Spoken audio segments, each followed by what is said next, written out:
కంపెనీల టవర్స్ ఏర్పాటు ప్రక్రియ సులభతరం చేస్తామని ఐటీ శాఖ మంత్రి కేటీఆర్ ప్రకటించారు. అక్టోబర్ కల్లా నగరంలో వైఫై సర్వీసులు ప్రారంభించనున్నట్లు ఆయన తెలిపారు.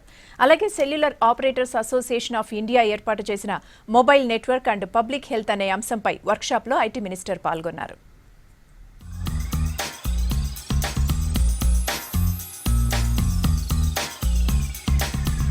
సెల్ ఫోన్ టవర్స్ వల్ల ప్రజల ఆరోగ్యానికి ఎలాంటి ప్రమాదం కలుగదని cellular operators association of India తెలిపింది. ఈ విషయమై నగరంలో ఏర్పాటు చేసిన వర్క్ షాప్ లో IT minister KTR, GHMC commissioner Somesh Kumar పాల్గొన్నారు. త్వరలోనే నగరంలో 4G ఎనేబుల్డ్ వైఫై సర్వీసులు అందించనున్నందున దీనికి సంబంధించిన టవర్ల ఏర్పాటు ప్రక్రియను సులభతరం చేస్తామని కేటీఆర్ అన్నారు. అయితే కేంద్ర టెలికాం శాఖ నిర్ణయించిన స్టాండర్డ్ టవర్లను ఉపయోగించాలని ఆయన టెలికాం ఆపరేటర్ల ప్రతినిధులకు సూచించారు.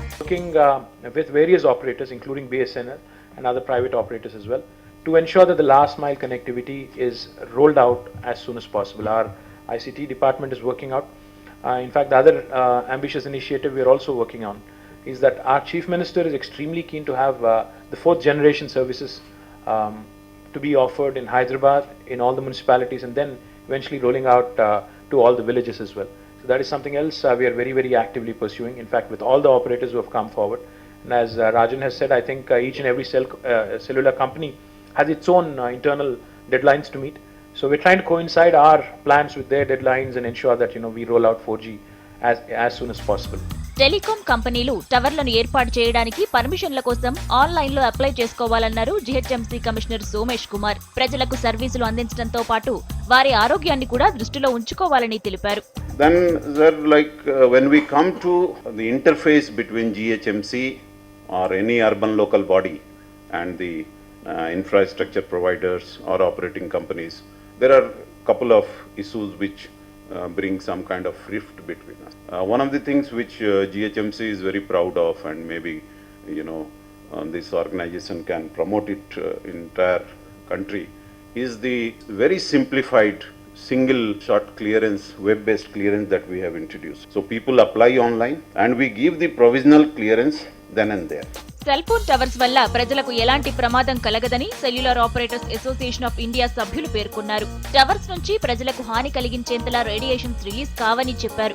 ఎక్కువ టవర్లు ఏర్పాటు చేస్తే రేడియేషన్స్ తక్కువగా రిలీజ్ అవుతాయన్నారు. నగరంలోని 4800 టవర్లపై పరీక్షలు నిర్వహించామని, తాము నిర్ధారించిన క్రమంలోనే టవర్లు ఉన్నాయని ఈ కార్యక్రమంలో పాల్గొన్న టెలికాం శాఖ ప్రతినిధి తెలిపారు.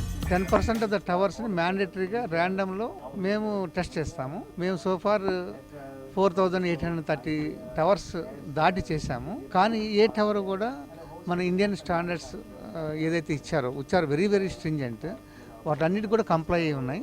అన్నిటికి కూడా కంప్లై కాదు, మంచి స్టాండర్డ్స్లో ఉన్నాయి. ఈ టవర్స్ రేడియేషన్ అనేది ఒక భ్రమలాగా అనిపిస్తుంది. టవర్స్ కన్నా మన సెల్ ఫోన్ యూజ్ చేస్తాం కదా, దాన్ని చాలా జాగ్రత్తగా యూజ్ చేయాలి. సెల్ నుంచి వచ్చే రేడియేషన్ అనేక వందల రెట్లు తక్కువ ఫ్రీక్వెన్సీ, తక్కువ ఎనర్జీ కలిగి ఉంటుంది. దానికి అంత శక్తి ఉండదు. చాలా బలహీనమైన రేడియేషన్. ఎంత బలహీనమైన రేడియేషను అంత బలమైన మనిషిని ఏమైనా చేయగలదా అంటే కొంతమందికి చేస్తుంది అని చెప్పని అపోహలు ఉన్నాయన్నమాట. టవర్ నుంచి మనకి ఎంత వస్తుంది చెప్పని మనం ఆందోళన పడాల్సిన విషయంలో అసలు అవసరమే లేదు. టెలికాం టవర్ల వల్ల క్యాన్సర్, బ్రెయిన్ ట్యూమర్ వంటి ప్రమాదకరమైన రోగాలు వస్తాయనుకోవడం ఒక అపోహ మాత్రమేనని ఈ కార్యక్రమంలో పాల్గొన్న ప్రముఖ ఆంకాలజిస్టులు తెలిపారు. ఈ సెల్ టవర్ ఉంటే అక్కడున్న రేడియేషన్ వల్ల ప్రజలకు హాని జరుగుతుంది వారి ఆరోగ్యానికి అని. అది కేవలం ఒక పుకారు మాత్రమే, కానీ అందులో వాస్తవం ఏమీ లేదు. 4800 సెల్ టవర్స్ ఏరియాస్ మేము సర్వే చేశాము. ఒక్కటి కూడా ప్రిస్క్రైబ్ నియమించినటువంటి దానికన్నా, లిమిట్ పెట్టిన దానికన్నా ఎక్కువ పవర్ను రేడియేట్ చేయటం లేదు. కాబట్టి దీనివల్ల ఏమీ హాని లేదు అని చెప్పారు. Cellular operators association of India ఏర్పాటు చేసిన ఈ వర్క్ షాప్ లో అన్ని టెలికాం కంపెనీల ప్రతినిధులు పాల్గొన్నారు. టవర్స్ ఏర్పాటు వల్ల ప్రజలకు ఎలాంటి హాని లేదని తేల్చారు.